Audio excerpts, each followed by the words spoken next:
I did see that Sony purchased the Alamo Drafthouse. Did you see this?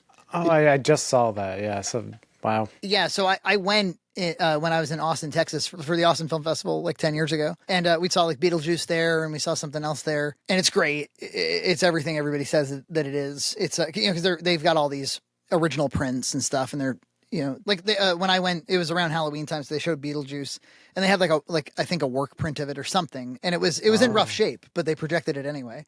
And I really do think that like, I hate to say it, but projecting on film, it really is a different thing. It truly is. Yeah. Now, Sony Pictures bought it? Yeah. So, like, how does that work? Because wasn't there, like, laws that, like, film companies couldn't buy movie theaters? Yeah, and that was repealed in 2020.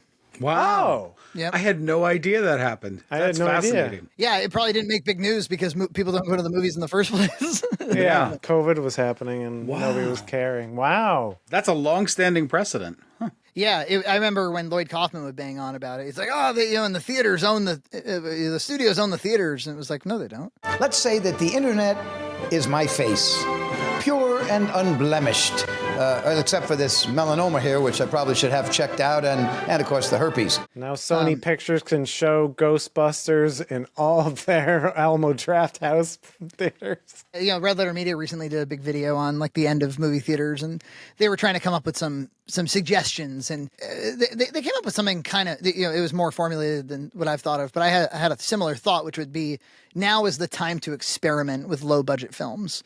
Now is the time to just try stuff, be inventive, and throw it in a cinema and see who comes, and get really creative with like guerrilla marketing. Yeah, especially you think about how much money, like, say, Disney Plus is spending on their series.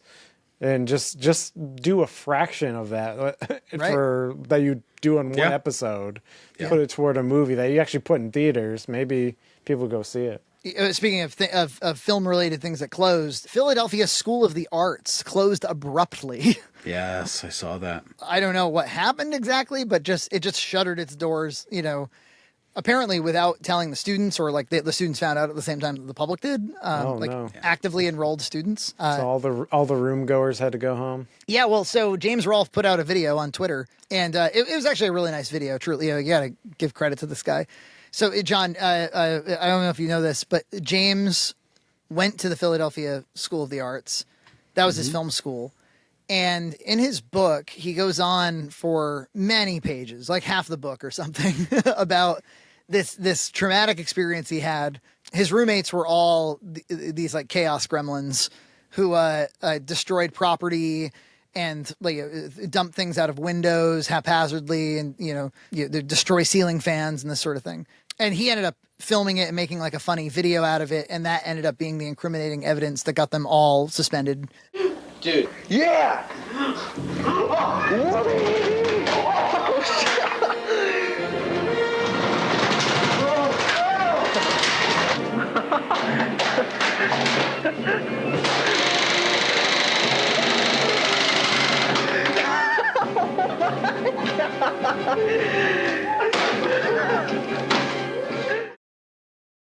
He thought he was out forever, and then he was able to kind of appeal it.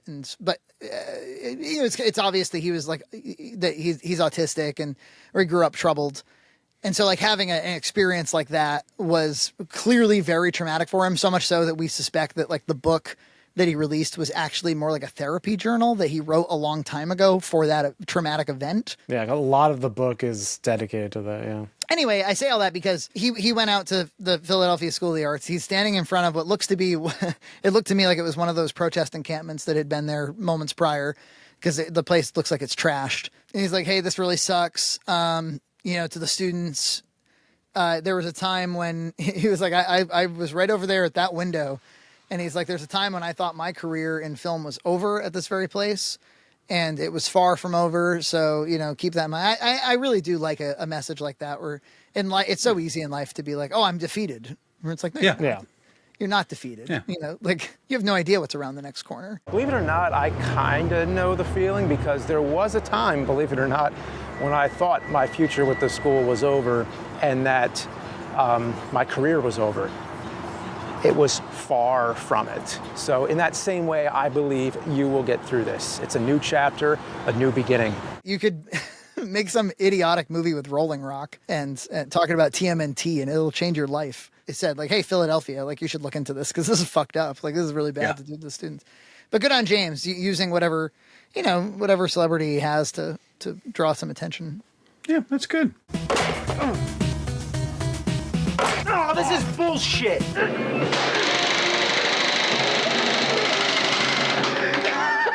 Subscribe to Red Cow Entertainment on Patreon for full episodes every other week.